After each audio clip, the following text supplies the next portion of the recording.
narito na ang PTV Balita ngayon. Personal na tinututukan ni Pangulong Ferdinand R. Marcos Jr. ang pagwasak sa mga nakumpiskang iligal na droga ng mga otoridad. Ngayong araw pinangunahan ng Pangulo ang pagsunog sa mga iligal na droga sa Capas Tarlac. Ayon sa Pangulo, nais niyang makasiguro na walang maipupuslit na mga nasamsam na droga at hindi na maipakalat para maibenta. Kabilang sa mga winasak ang mga nakumpiskang shabu mula sa dagat ng Zambales, Pangasinan, Ilocos Norte, Ilocos Sur at Cagayan.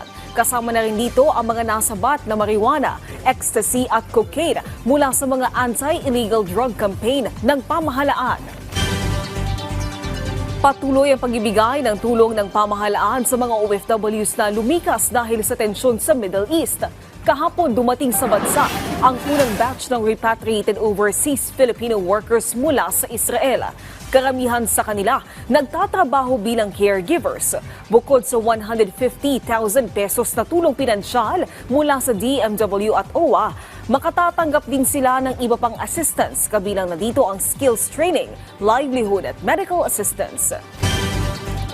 Pag nagdesisyon na sila na gusto na nilang bumalik ng Pilipinas, isang tawag lang at we will facilitate the repatriation and their eventual reintegration through financial assistance at yung programa po ng gobyerno.